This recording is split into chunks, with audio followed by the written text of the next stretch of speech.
حاجی جتنے دن رہتا ہے نا مکہ مدینہ میں اسے چاہیے کہ وہ صرف زمزم پیا کیا،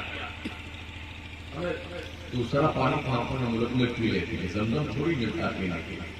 اب یہاں آنے کے بعد کوئی حاجی آتا ہے تو اتنی بڑی چھوٹی سی شیشی شریف ہوتی ہے، وہ بھی 2 بوند زمزم کی اور کم سے کم 50 بوند ہندوستان کا پانی ملا کر پھر دیا جاتا ہے۔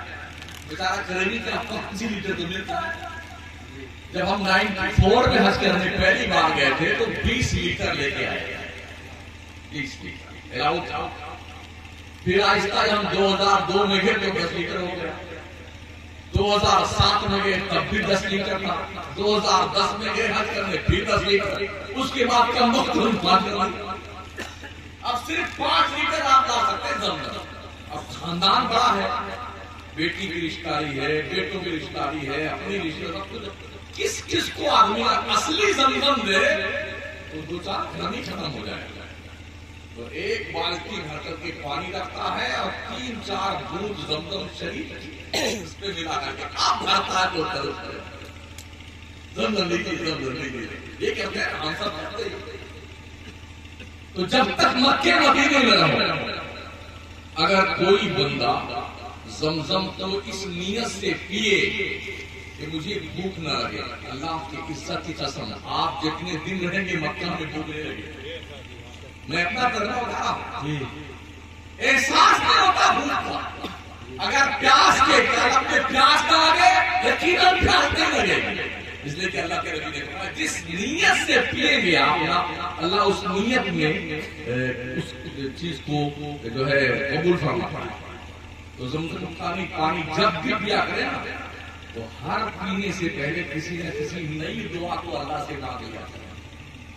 لوگ کہتے ہیں ہمارے لیے دعا کرنا، ہمارے لیے دعا کرنا، حاجی صاحب ہمارے لیے دعا کرنا، وہ دعا کرنا وغیرہ وغیرہ، یہ سب یاد رکھا کریں حاجی لوگ۔ جن لوگوں نے دعاؤں کے لکھا ہے ان سب کے نام کو یاد نہیں رہ پاتے ہیں، دعائیں بھی یاد نہیں رہتی ہیں۔ اور حضرت سرکار نے فرمایا کہ وہ ایک شعر ہے، جن دعاؤں کے لیے احباب نے کہا پیش خبیر کیا اسے حاجت خبر کیا۔ اللہ جس نے دعا کے لیے کہا تو اس کا نام بھی جانتا ہے، اس کی دعا بھی جانتا ہے، مولا تو اپنے کرم سے قبول کر لے، سب کی ہو گئی۔ لوگ کہتے ہیں نا حضور کو سلام کہہ دینا میرا، اگر آپ نے ہاں بھر لیا ہے نا تو آپ پر واجب ہے کہ اس بندے کا سلام مصطفیٰ کی دہلیز تک پہنچاؤ۔ یہ کہنے سے کام نہیں چلے گا، میں تو بھول گیا تھا، میں تو بھول گیا تھا، یہ کہنے سے کام نہیں چلے گا۔ تو حاجیوں کو چاہیے کہ وہ لوگوں کو بتا کے جائے۔ اور ویسے بھی ماشاءاللہ حالت یہ ہوتی ہے کہ جب کعبہ پہ پہلی نظر پڑتی ہے نا روکتے کھڑے جسم پہ لرزہ طاری مارتا ہے، زندگی پر جس کعبہ کی طرف منہ کر کے میرا کعبہ شریف کی طرف اللہ اکبر ہم نماز پڑھتے تھے، آج وہ کعبہ نظروں کے سامنے ہوتا ہے نا تو روکتے کھڑے۔ کعبہ شریف کے پرنارے رحمت کے نیچے، کعبہ شریف کے اتر سائڈ میں ادھر مدینہ ہے، حتیم کعبہ کے اندر پرنارے رحمت گرتا ہے۔ تو جہاں کعبہ کے چھت کا پانی نیچے گرتا ہے حتیم کعبہ میں، اس کے نیچے پتھروں کے نیچے حضرت اسماعیل علیہ السلام کی قبر مبارک ہے، پتھروں کے نیچے جہاں پانی گرتا ہے۔ اور کعبہ کے پوربی دیوار سے لے کے مقام ابراہیم کے بیچ کی زمین میں 70 نبیوں کی مزاریں ہیں، 70 انبیاء کرام۔ کعبہ کے 4 کونے ہیں، 4 کونوں کا الگ الگ نام ہے اور ہر کونے پہ اللہ دعا قبول فرماتا ہے۔ کعبہ کی دیواروں سے لپٹ کر کے مستجاب مستجاب ملتزم دروازے کعبہ پکڑ پکڑ کے لوگ ایسے رو رہے ہوتے جیسے بچہ ماں سے پیچھا کر کے روتا ہے، اپنی خطائیں یاد کر کے، اپنے گناہ یاد کر کے۔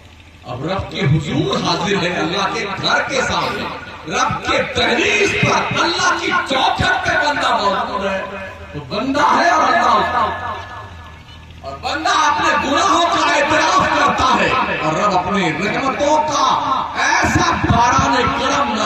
ہوتا ہے ایسا میرے آقا کریم فرماتے ہیں حجر اسود اور مقام ابراہیم یہ دونوں پتھر جنت کے دو یاقوتوں میں سے یاقوت ہیں۔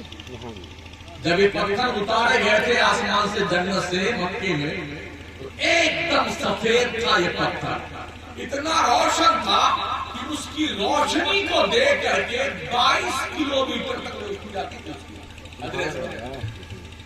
اس کی روشنی کے آدھار پر حرم کی حدود متعین کی گئی، چاروں طرف 22 کلومیٹر حدود حرم، یہ روشنی وہاں تک جاتی تھی۔ آج حجر اسود ایک دم کالا کالا، ایک دم کالا، کوئی روشنی نہیں۔ میرے حضور اسلام فرماتے ہیں اپنے حدیث جب یہ پتھر اتارا گیا تھا تو بہت زیادہ روشن و منور تھا، مگر اولاد آدم کے گناہوں نے اسے کالا کیا۔ خدا نے حجر اسود میں چوسنے کی جاذبیت رکھی ہے، جب بندہ حجر اسود کو چومتا ہے تو حجر اسود گنہگار کا گناہ چوس لے کر دیتا ہے اور گنہگار کو پاک صاف کر دیتا ہے۔ یہ خاصیت اللہ نے رکھی ہے۔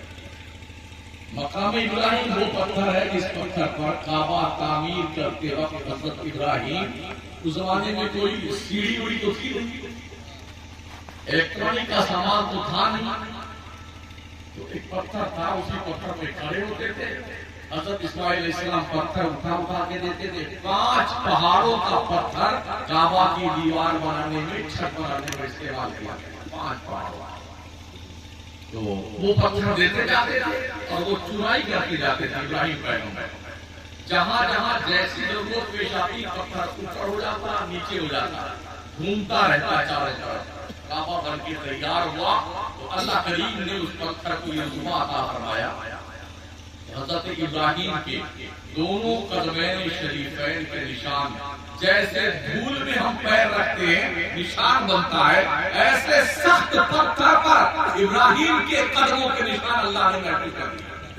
یعنی کہ کعبہ بنانے کے بدلے میں اللہ نے ایک عزت تو یہ دی ابراہیم پیغمبر کو، رہتی دنیا تک ان کی نشانی مقام ابراہیم کو کعبہ کے پاس رکھوا دیا اور یہ فرما دیا وَاتَّخِذُوا مِن مَّقَامِ إِبْرَاهِيمَ مُصَلًّى، او طواف کرنے والوں جب بھی تم طواف کرنا تو میرے ابراہیم کے قدموں کے پاس جا کر کے 2 رکعت نماز پڑھ لینا۔ یہ اعزاز اللہ نے عطا فرمایا۔ پہاڑ کے پتھر اکٹھا تو کیے گئے تھے مگر کچھ پتھر بچ گئے تھے، کچھ چھوٹے پتھر تھے، کچھ بڑے پتھر تھے۔ ایک تیز آندھی آئی اور ان پتھروں کو اڑا کے لے گئی۔ دنیا میں جہاں بڑا پتھر گرا اس میں سے وہاں جامع مسجد بنائی گئی، جہاں چھوٹا پتھر گرا وہاں چھوٹی مسجد بنائی گئی۔ آپ کے گاؤں میں کیا مسجد ہے؟ ایک ہے، تو اس کا مطلب ایک چھوٹا پتھر یہاں گرا۔ کعبہ کے لیے اکٹھا کیے گئے پتھروں میں سے ایک چھوٹا پتھر یہاں بھی گرا ہے آپ کے گاؤں میں بھی۔ خوش قسمت ہے۔ ویسے میں بھی آ رہا تھا تو گاؤں کا نام دیکھا، مہیلا جنگلی۔ اب تک آپ جنگلی کیوں لکھتے ہو؟ اس کھڑا تو جنگلی کو کیا عجیب سا نہیں لگتا آپ کا؟ جنگلی کا لفظ کوئی اچھا لفظ تھوڑی ہے۔ مہیلا لکھوا سے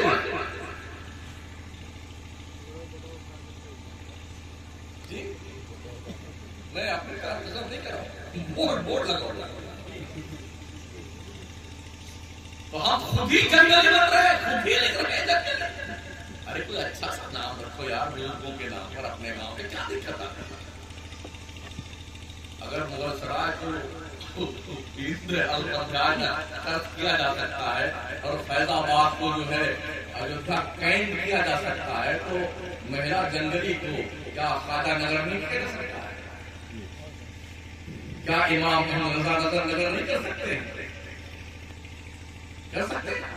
تو ایسا نام رکھو جس نام کو لینے میں اچھا تو لگے گا۔ بہت پیارا ناموں کی برکت ہوتی ہے، اچھے نام رکھا تو اللہ ناموں کی برکتیں عطا فرماتا ہے۔ نعمتیں عطا فرماتا ہے. تو عرض میں کیا بات ساتھیوں کہ حاجی جب عرفات کے میدان میں ہوتا ہے 8 ذوالحجہ کو مینا میں 9 کو عرفات میں جہاں پر ظہر اور عصر کی نماز پڑھنی ہوتی ہے. ظہر کو آخر وقت میں پڑھنا ہوتا ہے, عصر کو اول وقت میں پڑھنا ہوتا ہے. اتنا بڑا میدان ہے کہ اگر لوگ کسی ایک امام کے پیچھے نماز پڑھنے کے لیے جائیں نا تو وہ گم ہو جائیں گے, اس کی پتہ نہیں چلے گا کہاں گئے حاجی صاحب, اب ان کو ڈھونڈتے رہیے. اس لیے ہر آدمی اپنے اپنے خیمے میں نماز پڑھتا ہے, کہیں نہیں جاتا ہے کسی مسجد کے آس پاس نماز پڑھتا ہے. ایک مسجد ہے عرفات کے میدان میں جسے مسجد نمرہ کہتے ہیں, تو اپنے خیمے میں آدمی نماز پڑھتا ہے. اور جب وہ عصر کی نماز پڑھ لیتا ہے تو دعا کرنے کا وقت آتا ہے, موقف میں دعا کرنے کا وقت. یہی وہ وقت ہوتا ہے جب حاجی دعا کرتا ہے نا. اللہ کے نبی علیہ السلام فرماتے ہیں آج تک عرفات میں کوئی بھی ایسا اہل ایمان نہیں ٹھہرا ہے جس کو اللہ نے بخشش کا پروانہ نہ دیا. اہل ایمان کی بات کر رہا ہوں, ورنہ وہاں بھی سوچ لے کہ ہم بھی اسی میں شامل ہیں. وہ نہیں, اہل ایمان. اہل ایمان کون ہے؟ جن کے دل میں نبی کے عشق کا چراغ کرتا ہے, مصطفیٰ کے پیار کا الاؤ دھڑکتا ہے, اسے اہل ایمان کہتے ہیں. اور نہ یہ بھی وہاں گھومتے رہتے ہیں, جاتے رہتے ہیں کرنے کے لیے. جو اہل ایمان عرفات کے میدان میں ٹھہرا, آقا فرماتے ہیں اللہ اسے بخشش کا پروانہ عطا فرماتا ہے. تو عصر کی نماز پڑھنے سے لے کر کے مغرب کے سورج ڈوبنے تک لوگ دعا مانگتے رہتے ہیں. ایسا لگتا ہے قیامت آ گئی. اللہ اس طرح لوگ روتے ہیں پورے عرفات میں کہ سارے حاجی روکتے کھڑے ہو جاتے ہیں, جسم کانپنے لگتا ہے اس کیفیت کو دیکھ کر کے, اور ایسا لگتا واقعی میں میدان محشر کا ہے. یا رب نفسی نفسی, بغل میں کون کھڑا ہے کسی کو دیکھنے کی فرصت نہیں, یا اللہ مجھے معاف کر دے, یا اللہ مجھے معاف کر دے. یہ کیفیت ہوتی ہے. سورج ڈوبنے کے بعد مغرب نہیں پڑھنا ہے. مغرب کی نماز, عشاء کی نماز مزدلفہ میں پڑھنی پڑی.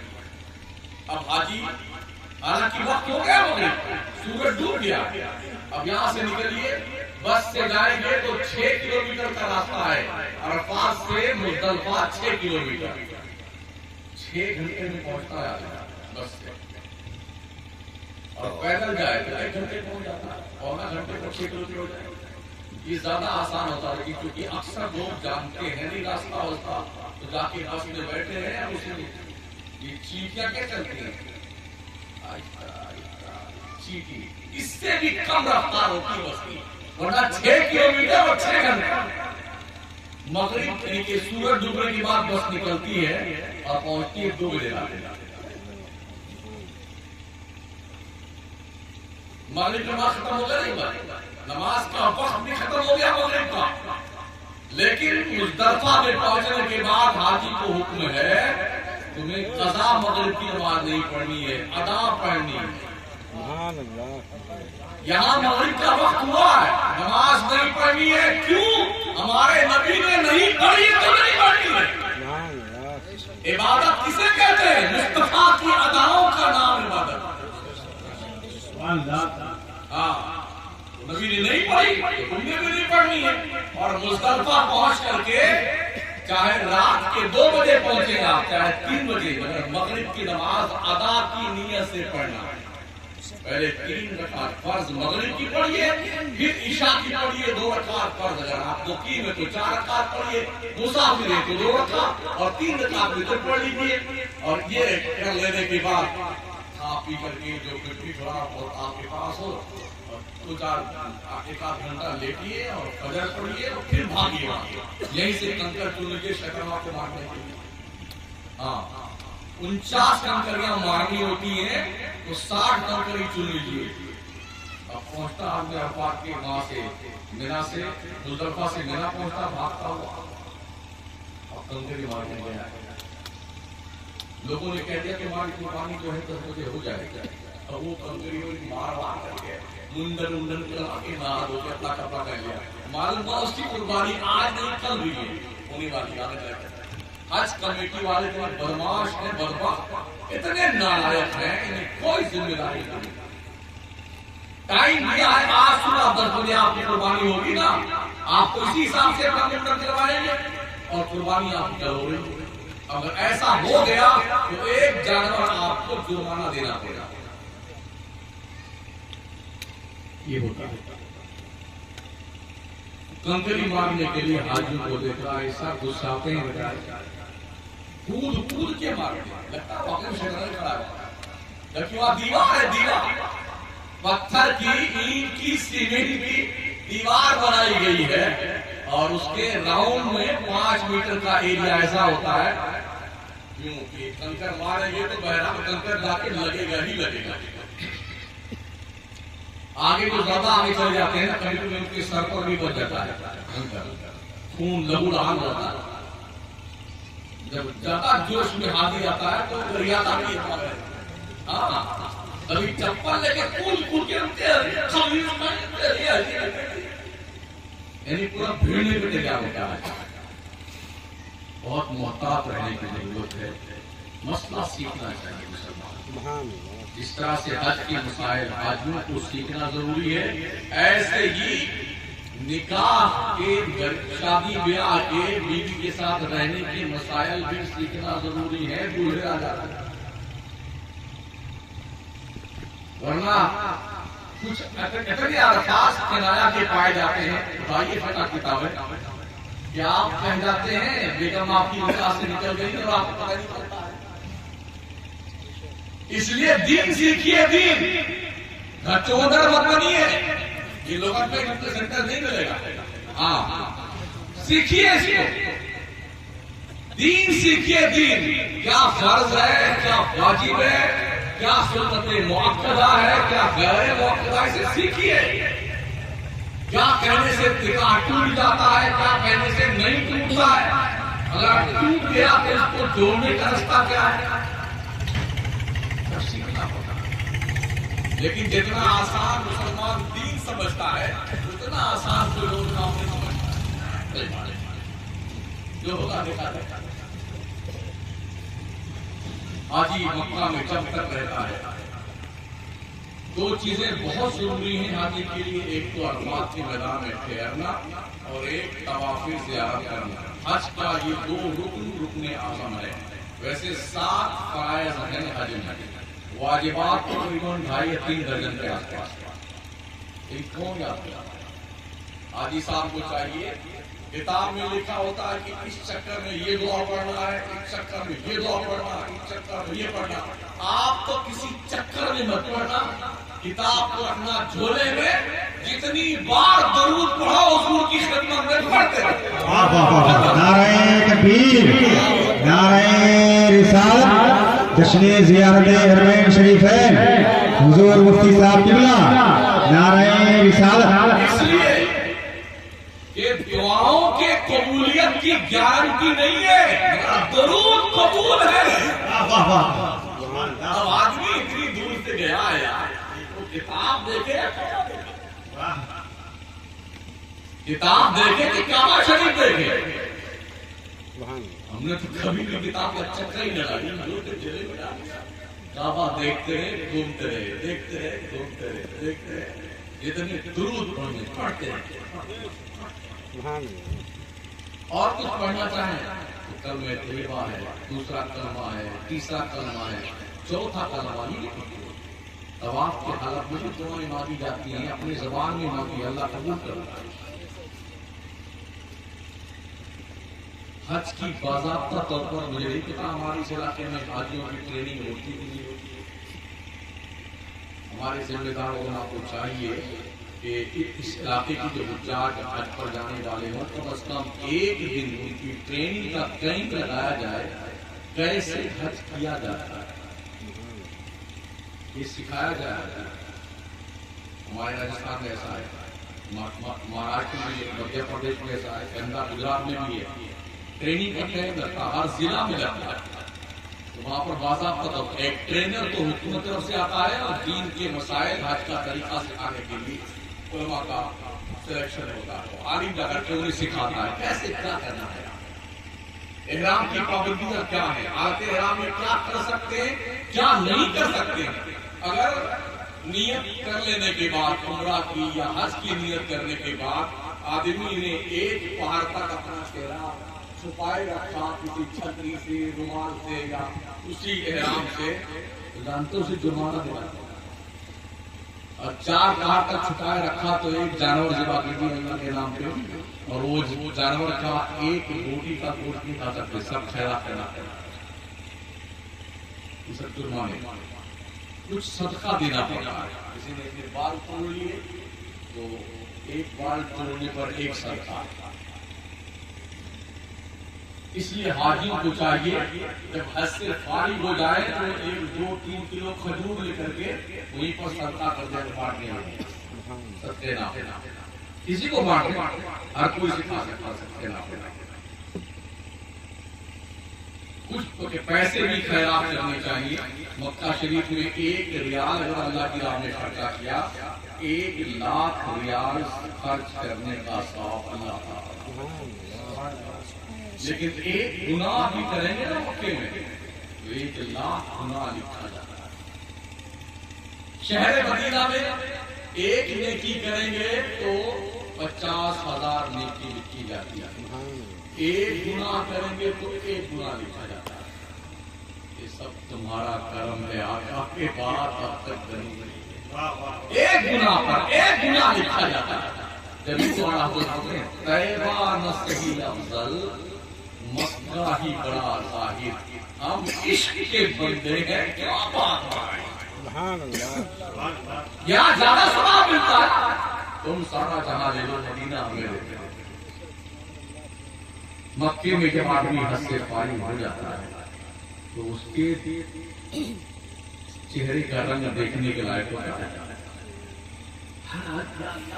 کتنی جلدی مدینہ جاؤ، کتنی جلدی مدینہ جاؤ، یہ دل میں ارمان ہمیشہ بچا ہوا۔ میں سمجھتا ہوں کل جب حاجی صاحب لوگ جائیں گے تو ان کی فلائٹ ڈائریکٹ مدینہ شریف کے لیے، یہ پہلے مدینے جائیں گے اور پھر مدینے سے مکہ ہی آنا ہوگا، تو ان کو احرام جب مدینہ سے مکہ جانے لگیں گے تو پیر علی کا مقام علی، مسجد علی ذوالحلیفہ جو مدینہ کے شہر کے باہر 10 کلومیٹر کے فاصلے پر ہے، وہاں سے انہیں احرام باندھنا ہوگا عمرہ۔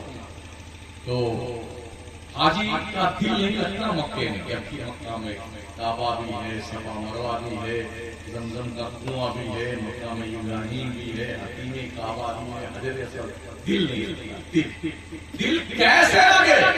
دل وہاں رکھتا ہے جہاں محبوب ہے۔